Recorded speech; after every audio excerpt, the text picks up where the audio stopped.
Kim Jackson has a passion for storytelling and brand development with more than 2 decades of experience in marketing and communications in the public and private sectors.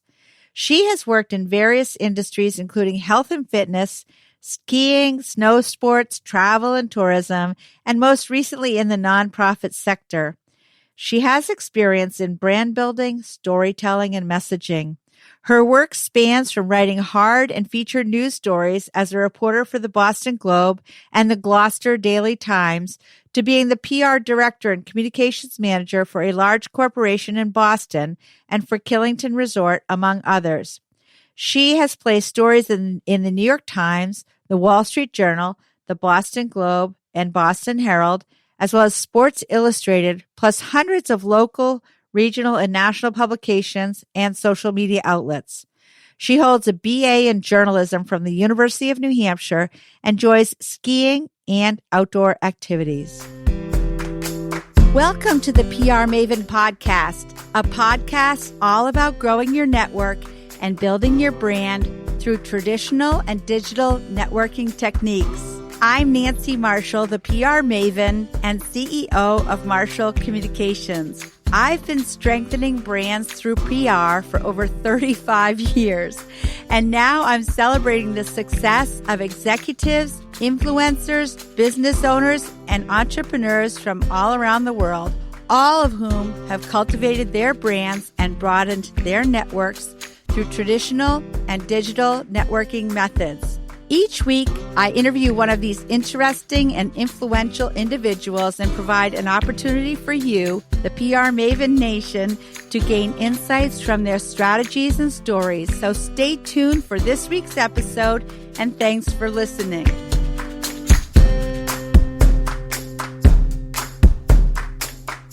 All right, Kim. So to kick things off, tell us about your career and how you got into it in the first place. Sure. Well, I kind of stumbled into it. I went to school for journalism and English, and I had my sights set on being the star reporter at the Boston Globe in the sports department. That was my end-all, be-all, and really, that's what I wanted to do. So when I graduated college, I was going to do a little, travel the country across and ski bum for a while. I totaled my car halfway across the country. No. And I know. And so I was determined. I was like, okay, I'm going to come back to Boston. I'm going to make quick money, and then I'm going to go back out there. Well, the quick money turned into a job that I loved in communications in Boston. And I stayed there for 5 years. Where was that? Needless to say, that was at a company called Health Development. And the corporation itself we owned health and fitness facilities throughout the Boston area. So the first club that they opened was Sky Club, which was right in the financial district on the top floor of one of the buildings there. And so I worked in that office, and then it eventually branched out into the 128 area with different clubs. And I did all of the corporate communications for all of our members and our investors. And so that's kind of how I fell into the communications. I really, I'm a writer at heart, and I continued to write, but found that I could really make a living doing communications, in a field that I loved. I love sports. I love health and fitness and all that kind of good stuff. So it was one of those things where I was glad that I found a job I loved, but I wish I hadn't, because it almost threw me into the workforce too quickly. Yeah. And I never got that ski bum experience that I wanted out west. Oh, darn. But then you worked at Killington later. So, of course, I know from personal experience that when you work at a ski resort, you don't end up skiing nearly as much as you do if you don't work at a ski resort. I was always excited to host media. That was the best part of working at a ski resort in PR, because you'd have media come in and you'd have to show them around the mountain. Totally. So that was the way we got out. And, I really got to show everybody the lay of the land and ski at the same time, which was awesome. Yeah, I know. When I think back to the time when I worked at Sugarloaf doing that, I feel like it was a dream come true because I had this expense account and I had a season's pass and I had a condo at the base of the mountain and I could just like, and I have friends still now like Tom Caron, TC, who's works for Nesson. He does the pre and post show for the Boston Red Sox. And like, I got paid to hang out with him. And then we'd ski all day, go out to lunch, do après ski, go out to the bars at night, get up and do it again. It's like, OMG, I cannot believe this is really my job. I know. It's true. And then the travel that came with it. You know, I remember I went to the London ski show and you'd have to go out west to certain shows and media events. And I was like, wow, this is pretty good. I think I like this gig. I'm traveling, I'm skiing. And the best part is like you got to talk about something that you loved, you know, like skiing was such a passion of mine, still is a passion. So to be able to talk about that with people, it was just it was that natural connection of, you know, wow, I get to tell the story to others about skiing and I get to do it myself. And it was a dream come true for sure. Yeah, I know. Almost too good to be true. Exactly. So tell us about what you're doing now. You have an amazing job now. I do. And, you know, it's funny. Things come so full circle. And I was at Killington for a long time. I was actually at Ascutney Mountain Resort for a couple of years. And I had my own PR business with folks in the ski industry. And one of those clients was Vermont Adaptive Ski and Sports. And we do sports and recreation for people with disabilities throughout the state of Vermont. About half of our folks live in Vermont that participate with us. And then the other half are from out of state, traveling just like anybody would to go on a vacation. And they were a client and the workload just got so big that all of a sudden we said, well, let's flip the switch and go on staff. So I'm the communications and marketing director for that organization now. And in the nonprofit world, I left the consumer world for nonprofit, and I love it. You know, it's you're doing PR and communications and telling stories that make a difference, which is really cool. Yeah, that's awesome. So do you actually get out on skis now? Well, I should. My office is at Pico Mountain, and we do skiing at Pico and Killington, at Sugarbush Resort, and at Bolton Valley, and Suicide 6 in Woodstock. So yes, I do get out. I don't get out as much because my role has changed a lot in probably the last 5 to 7 years, as far as being the person boots on the ground going out with the media person versus being the creative and the strategic and the branding behind the scenes. So I do a little bit of both, but I do ski, but not as much as I'd like to. Oh, yeah. Well, I know. I feel that way too, especially on those bluebird days. It's like, darn, I wish I was out there. I know. Exactly. And it's hard because, you know, I got to get stuff done, but you want to go take a couple runs. And so it's a fine balance for sure. Definitely. Yeah. That's one of the conundrums of doing PR is you want to be experiencing the thing that you're talking about, but you also need to be in the office talking about it and writing about it. Exactly. Yeah, so exactly. Wow. And it does make it hard. I mean, I think too, with the way communications has changed so much now too, with video and photography, that you have to be out there. I can't just sit and write about the experience anymore. You have to show it. So exactly. That kind of forces the hand a little bit too, which is good. Well, you know, Chip Carey, who was my mentor at Sugarloaf when I first started working there, used to always say, remember, this is a visual sport. We've got to show the visuals. And, you know, don't ever put out a press release unless you have a visual with it. And that's the way to get above the fold in the newspaper. So, yeah, and actually, that's what we were aiming for back then. And we still do to some extent now, but obviously there's so much more content that we put out. So that leads to my next question is, what is your best how-to tip for PR, marketing, social media, or personal branding? My how-to tip, I think for me, is being authentic and telling the story from your heart. When you do those two things in whatever medium you're doing in PR, whether it's social media or press releases, email marketing, what have you, when you tell that story and you tell it from the heart. It resonates with people. It drives emotion, and then it triggers them to want to act on that. So when I come up with my content, I look at all the different avenues of PR and communications, and I try to tell a similar story in different ways, right? So my press release might have the nuts and bolts and all of the who, what, when, where, why, and how that have to be there. But then the social post that might look like that will have a little bit more emotion. And obviously a video or a photo is going to have even more so, but it's still all telling the same story.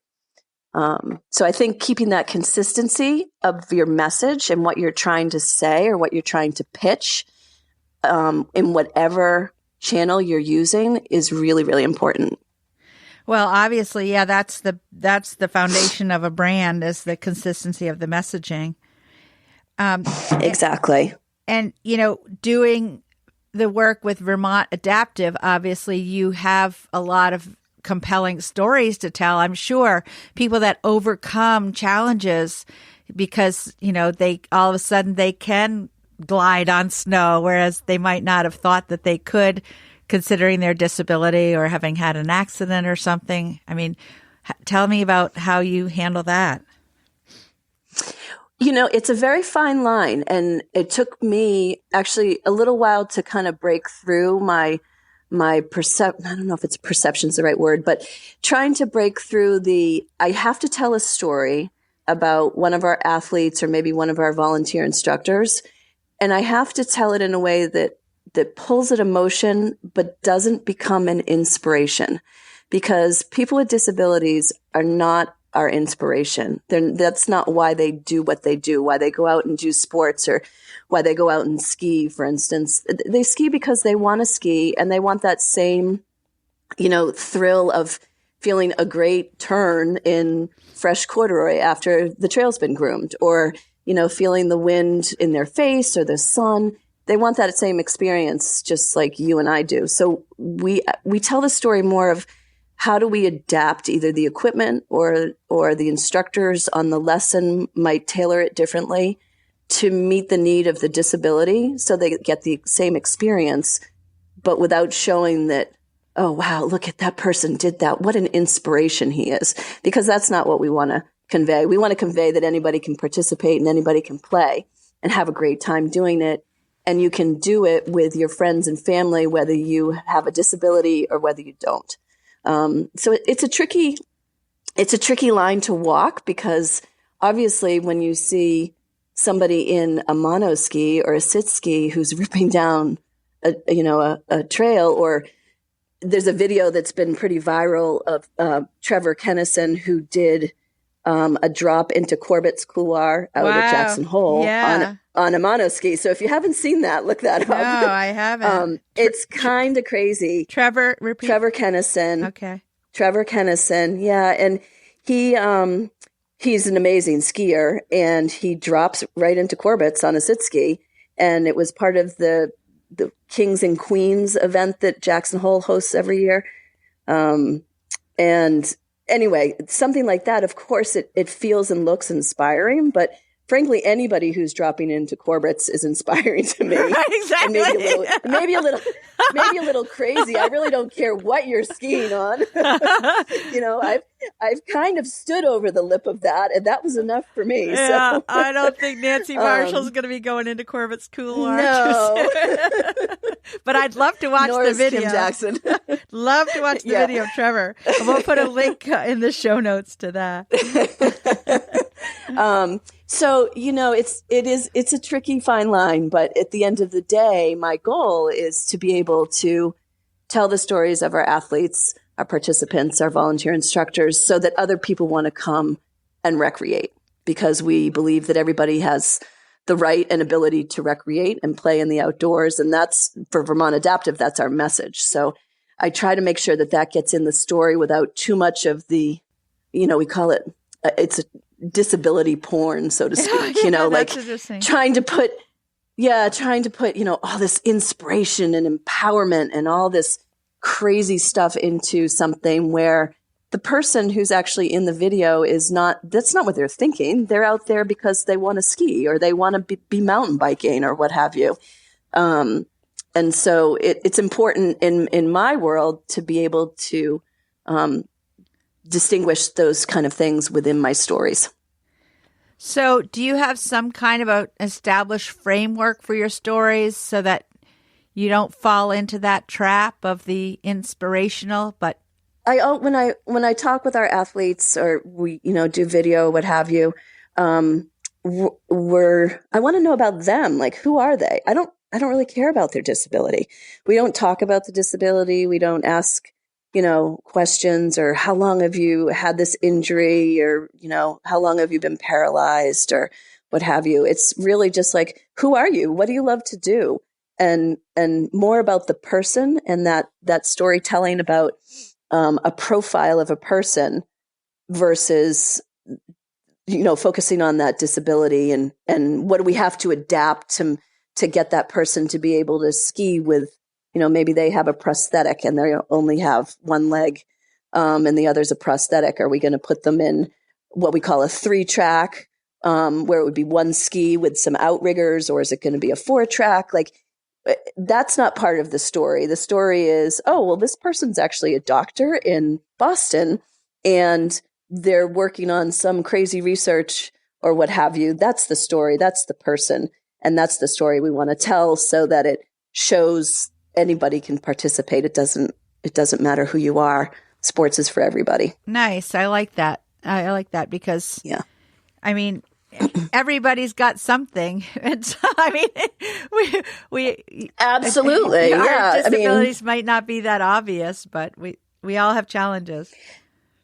Everybody has challenges, whatever they might be, and so it's the person. There's so many facets that make up a person, right? So which things do we choose to focus on? Well, I want to know about the person.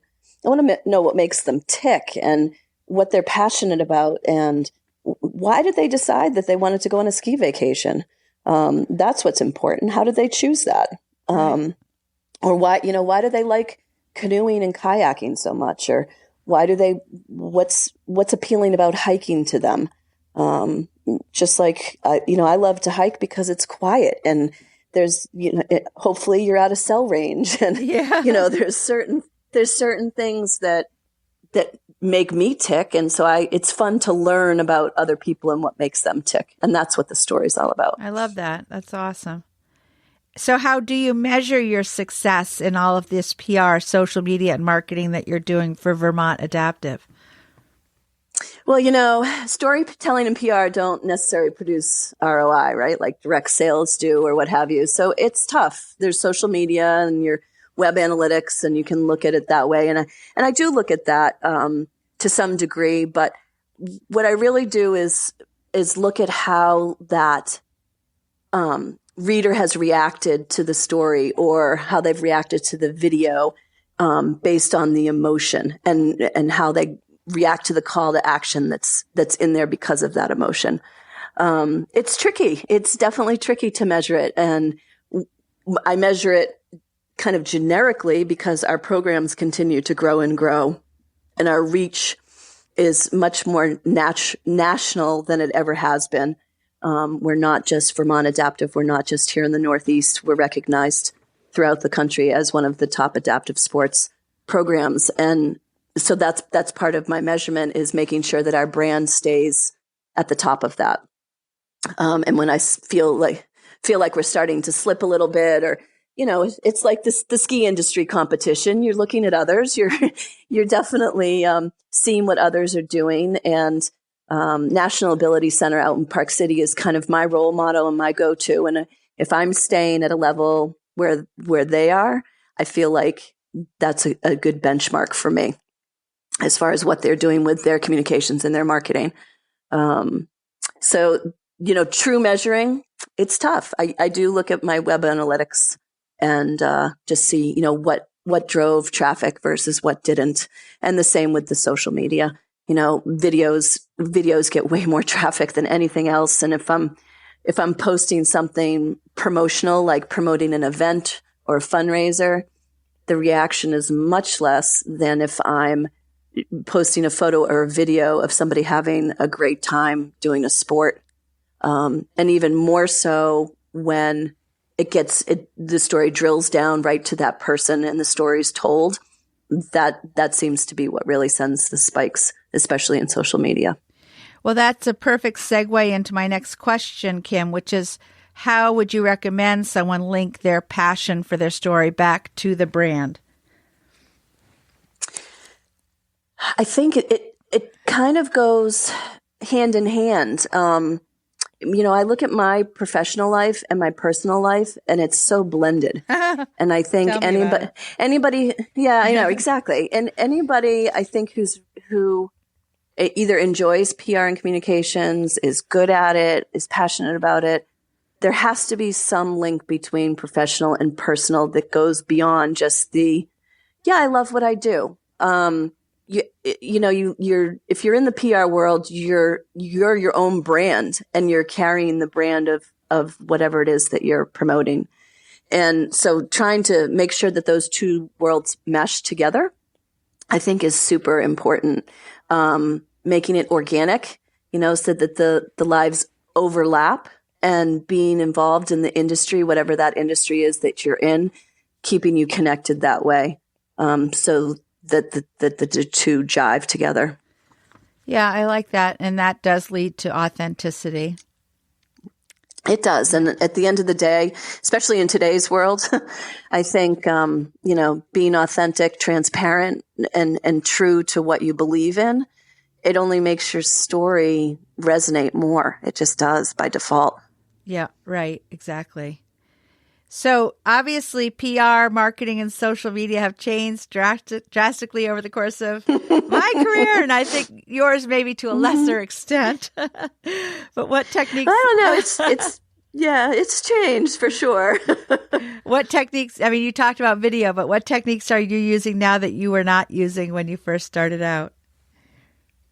Definitely video, ironically. I mean, I've been doing this almost 25 years, plus or minus now. And when I hopped into this back in the mid 90s, it was the written word. I mean, that's what you were pitching, was the written word. And if I pitch nowadays, it's definitely more personal. It's one-on-one, which we've always done, but gone are the days where that press release is going to hit the desk and you're going to get pick up with it quickly. And my pitches include the videos, and they include the photos, and they include the one-on-one conversations. It's just much different. And I think personally, for me, having a 16-year-old daughter helps with my professional career, because she almost forces me to keep up with the technology, and which is a good thing. And, she uses different platforms. I'm just speaking from a social standpoint than I do for work because of the audience that we're trying to reach. But it's good to know, her generation uses Snapchat all the time. Well, I'm not going to use Snapchat at work because we don't really target that market. We're targeting more of the older market, but it's good to know what's out there and what's coming up. And I think even if you don't use it, it's important to know it exists out there. And that's the one thing that I feel like just has rapidly changed, just even in the last 5 to 10 years, is how much technology it just changes. I mean, I know we always talk about that, but it just changes so quickly, and trying to stay ahead of the curve, but yet still stay grounded in the principles of PR and of storytelling and of pitching and what that looks like. There's just so many facets now, whereas I think back in the 90s, it was a little more straightforward. Yeah, totally. I was just reminiscing yesterday with someone about an old mimeograph machine. Oh gosh, yeah. And the fax machines. Oh yeah, I know how the technology has changed.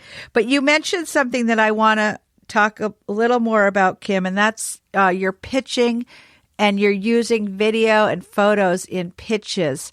Tell me a little more about that. So when you're pitching a reporter, is it one-to-one, like you're choosing one reporter for their outlet and sending them video and photos? I do. And, I still do a combination of both because I'm a firm believer that there's not a one size fits all. And so you adapting to knowing who you're pitching, if it's a reporter, if it's somebody who does social content for, something on Facebook, what have you, and finding out how they like to receive things, what they are looking for, and then tailoring that pitch to what they need. It just resonates so much more. I think you get more longevity. It builds that relationship with that reporter or that editor that is key. As Nancy Marshall Communications. It's all about relationships. So how that goes. And I don't think that's gone away. And I think it's important to remember about those relationship building techniques and finding what that reporter really, really wants. So it might be a start of a communication where I'm pitching a story and maybe I'll just include a quick photo. And then I'll say, I have video available if you're interested. Do you want to learn more about the story? What kind of time do you have to invest? What can I provide you? And because they're so busy and there's few and far between in a newsroom these days. So the more I can help them do their job, I think the more chances I'll have of getting either ink or, somewhere posted or what have you. There's so much I wanted to suss out of this. One thing is when you said to help them do their job, because as journalists, especially if they're full-time working on the staff of a newspaper or a television station or any kind of news operation, they have so much coming at them every day. And the more you as the PR person can help provide them with more information, and as you said, videos and photos and details, the more likely you are to get a bigger story, as well as build that relationship. So they'll remember the next time, oh yeah, that Kim Jackson, she was so helpful. I'm going to call her. The key is to make their jobs easier and they will remember you. Exactly. And I think too, the staffs at publications, whether it's newspaper or radio, they're shrinking. They just are. And that traditional media world is changing for them.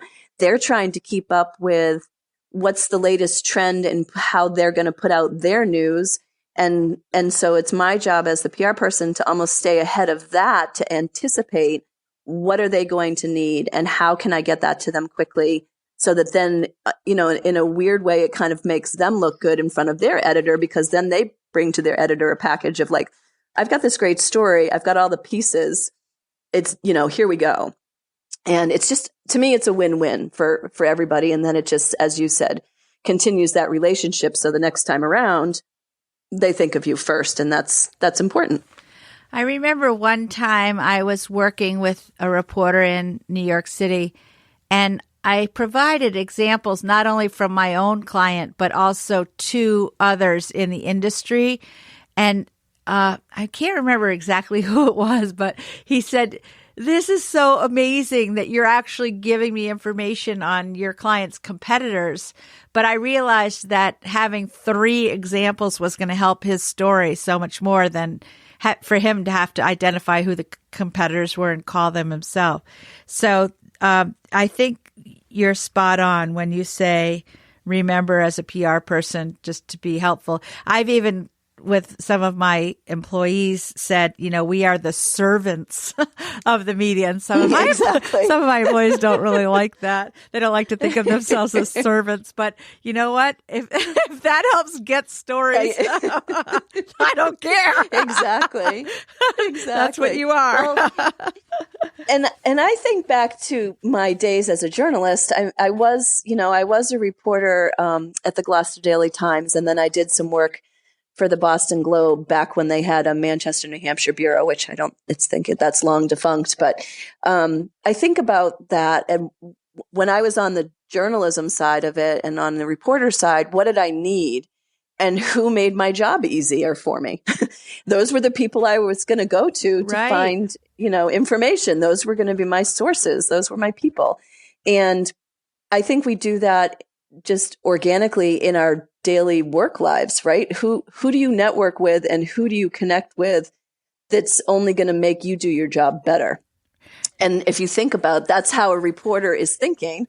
They want the best story. They want the scoop. They want something that's going to, make people either buy the newspaper or click through to read the story after they see the headline. So it's the same thing. It's just a different profession. You're just on different sides of the coin. And of course, if we can make it fun too, they'll remember that. Exactly. We share a mutual. Skiing is pretty easy. I know. We share a mutual contact in Maura McCarthy, who's our friend from the Boston Herald. And of course, she herself is fun on wheels. And so, it's like every time I get together with her, we feel like we're twin sisters separated at birth. Exactly. And it's like, oh yeah, we want to work together because it is fun. Because it's fun. Exactly. And I think that's what obviously has kept me in the ski industry. It's what gravitated me towards it. And then, even though I'm not directly at a resort anymore, I'm still within the industry, and it's fun. At the end of the day, you're talking about fun things and getting together with people who are like-minded, whether they're a PR person or a journalist or a blogger or what have you. And I think you're absolutely right. Fun is key. Yeah, exactly. Well, we're going to take a quick break, and we're going to come back with Kim Jackson, who's Director of Communications and Marketing at Vermont Adaptive Ski and Sports. But first, I want to talk about the PR Maven podcast listener line. And we have been getting a lot more calls to the listener line, which I think is terrific. You can call 207-620-9075 and get in touch and ask me any questions about PR and marketing and social media and personal branding, all the topics that the PR Maven loves to talk about. So please call in again, 207-620-9075. It's a recorded line, and you can record a question and I will respond to it on one of my future episodes of the PR Maven podcast. And now we're going to have our book and things to do today pad giveaway. Kim, you might be getting one of these in the mail, just saying. The highly coveted people there's a certain personality type, and I think you and I have it, and that's like people who love to make lists and then check things off. And sometimes we even write the thing down after we've done it just to have that satisfaction of checking it off. Yes. Mm-hmm. It sounds a little familiar. Yeah. And then I have a book that I wrote called PR Works. And so if you want to win a pad and a book, please go to prmaven.com/giveaway and you could be our next winner. And we'll be back in just a moment with more from Kim Jackson. The Trek Across Maine is one of Maine's best traditions. For more than 35 years, thousands of bicyclists and volunteers have participated to raise funds for the American Lung Association. This year, the scenic route begins in Brunswick and takes riders through Freeport, Lewiston, Belgrade, and Waterville, with great views of the Kennebec River. The ride has 1-, 2-, and 3-day options, as well as many volunteer opportunities. So mark your calendars for the Trek Across Maine, Father's Day weekend, June 19th through the 21st. The registration deadline is May 20th, so don't miss out. Visit trekacrossmaine.org today. That's TREK acrossmaine.org.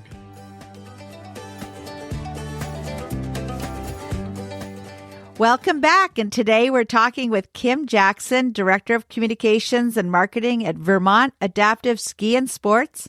I want to dive right back in with some more questions for Kim. So most successful people, Kim, have a network of fans and followers, either online or in person or both.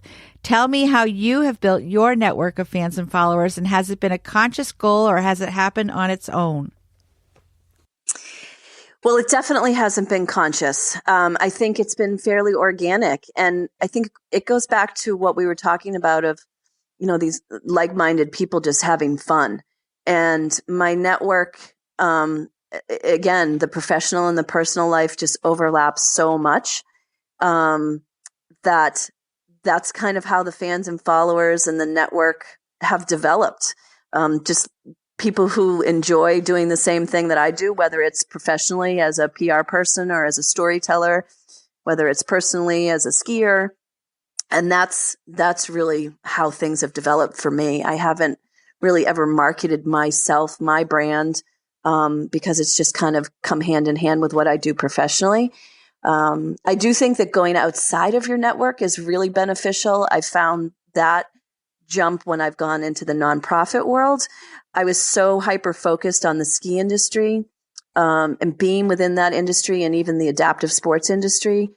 When I went outside of that into the nonprofit world and maybe nonprofits that aren't in my industry and see what their best practices are and what they do, I found a lot of connections that way and follow a lot of people who aren't in the ski industry, but I can translate what they do to what I do. And it just makes me more successful, I think.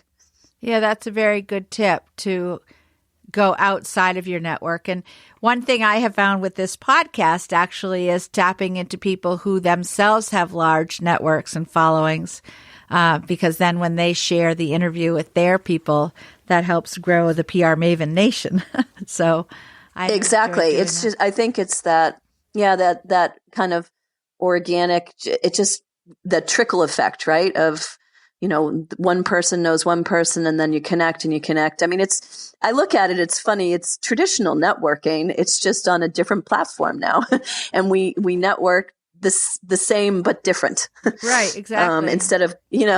Instead of going to a chamber mixer where we're face to face and one-on-one, I might be in a Facebook social group that is, geared for nonprofits doing communications. So it's the same thing. It's just in a different way. Right. And the same principles apply to not be asking somebody for a favor when you don't even know them yet, but just to build up some good, exactly. Just to build up some goodwill. It's just like, with PR too, you want to get to know a reporter before you ask them to report on some event or something. It's good if you have some goodwill built up and credibility with them first. Sure. Yeah, don't go blindly in saying, "I'd really love a feature story above the fold." Exactly, on page and one. if it could be on the front page, that would be fantastic. Exactly. I always think about helps to know them a little bit. Back again when I worked at Sugarloaf, we promoted something called Yellow-Nosed Vole Day every December because the little vole was a little animal that was that lived above the timberline. It was like a little mouse, and they were getting extinct because of development on the mountain. So at the first Saturday of every December, we would have a costumed character dressed like a vole walking around, skiing around the resort. And I mean, it's not really a big breaking news story or anything. And it would repeat every year. And so it's like, oh gosh, how do I find a new way to tell the story of the yellow-nosed exactly. vole? So that's where it came. Maybe it could have. Yeah. Did you ever do the perspective from the vole itself? Like you could tell the story from the vole. Gosh, no, I didn't. I wish I had known you, Kim. You could have helped me with that. I just know that a little comedy of errors. Over the course of the year, it helped for me to build up some credibility by giving some stories that were like breaking news to reporters. And then I'd call them, at the end of November and go, remember that time I called you first when we had a lift accident, Well, right, now right. I've got Yellow-Nosed Vole Day. So That's give funny, me some but ink it's here. Very true, right? So Kim, in doing your PR and marketing work, is there a resource such as a book, a website, or an app that you have found helpful, and why is it? Well, I'm a member of Public Relations Society of America, and I think that's a really good place that has tons of resources, whether it's informational threads or workshops, webinars. I do look to that a lot. And the funny thing is I listen to NPR a ton for tone and cadence and storytelling. I love StoryCorps. They have that every Friday morning here in Vermont on VPR. Oh. and I try to envision how they put the story together. And it's funny. Back in the day when I first started out, it was just, the press release and you almost lost the story. And I think now storytelling has become so much more mainstream because of the content that we're all creating. And so trying to see how the big guys do it, right? How does NPR put a story together? And then flipping it around and saying, okay, well, what do I need to come up with to be able to give to somebody to put a story like that together?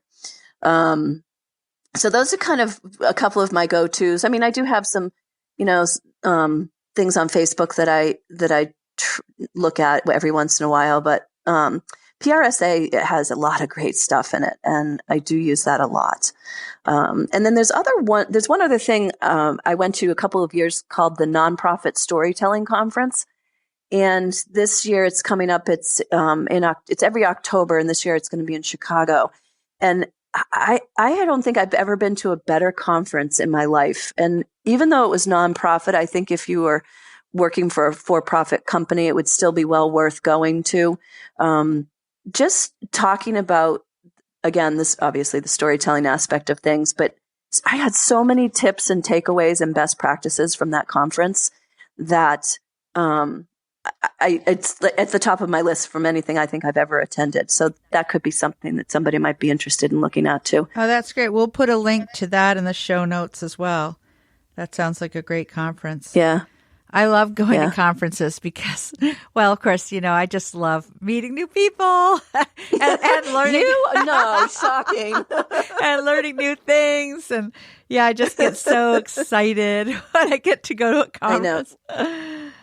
So. I love them because you get outside your own world and your own bubble, and you meet, again, those like-minded people who might be in a totally different industry than you. And you just learn so much. And I think it's just, you can bring back so many things, and they're well worth it. I mean, I highly encourage anybody trying to, advance themselves in PR, communications, what have you, at least one a year. It's so important to get outside of that day to day. Totally, yes. So, is there a parting thought, Kim, that you'd like to share with PR Maven Nation before we go away today? It's funny because as I was thinking about chatting with you today and thinking about the last 25 years or so much of my storytelling had to shift, and my PR practices have had to shift because of technology. And I was always that written word person. I loved to write. It was my thing.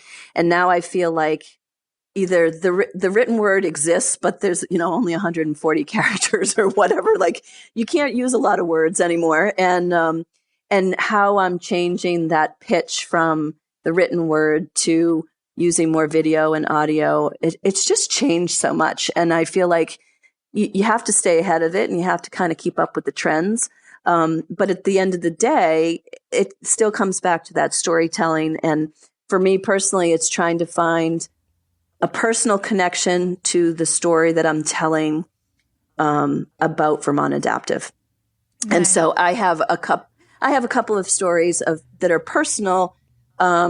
One which involves a friend of mine who had a baby 18 years ago, who we thought was, just this fantastic, quiet child, the dream baby, slept all the time, didn't cry much. And turns out he ended up having a chromosome disorder. And at 18 months, my girlfriend called me and said, bawling, that, the OT had just told her that this kid is never going to walk. And he's never going to be able to do things. And today at 18, he's gone through Vermont Adaptive. He does the bike bum race series at Killington in the summer. He's on the high school ski race team, and he's graduating this year from high school. And so like that to me is a story, and it's a personal story, but it's a bigger one in that for us, there are organizations like Vermont Adaptive out there that we don't do that, well, you'll never walk again thing. We adapt and figure out how you're going to do something that you want to do. So when people hear your story and it somehow can connect back to either your company or your organization, I think that's where you just build those relationships, and your PR becomes that more true. Right. And I mean, one of the big things I say about building a brand is finding people that walk the walk and talk the talk, and, people that love your brand so much that they're willing to make it part of their DNA. Mm-hmm, exactly. And just in saying, why do you care about this brand, or why do you care about this organization? What's so important, and being able to share that story to show other people why it should be important to them. Right, exactly. Well, Kim, thank you so much for joining me today. This has been so fun. Well, you're welcome. Thank you for asking me on. It's been great. And what is the best way for PR Maven Nation to get in touch with you? Well, folks can email me. That would be fine. And my email address is just PR, go figure, PR@vermontadaptive.org. And I'm also on LinkedIn, which is just Kim Jackson PR. So those would probably be the best ways. Okay, sounds good. Well, again, thanks, Kim, and I wish you all the best with your own daughter and your program and your work. And I feel like you and I could probably talk for a week or more. We could. I'm sure we could share some stories, right? That's Storytelling, right. There's a lot of them. Yeah, we have. Well, thank you for having me. This has been great. Good. Well, I hope you have a great day. And I want to thank everybody from PR Maven Nation for joining us. That's it for this week's episode.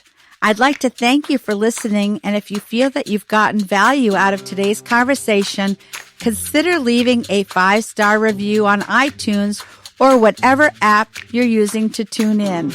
If you haven't subscribed yet, you should do so. I release a new episode each week, and subscribing will make sure you get an alert when there's a new episode. You can also join the PR Maven Nation by going to prmaven.com/nation and clicking join. It's free, and it's a great community of like-minded individuals who are all looking to learn and grow from one another. If you have an Alexa-enabled device, be sure to add the PR Maven Marketing Minute to your daily flash briefing menu. Thanks again for listening, and have a great rest of your week, PR Maven Nation.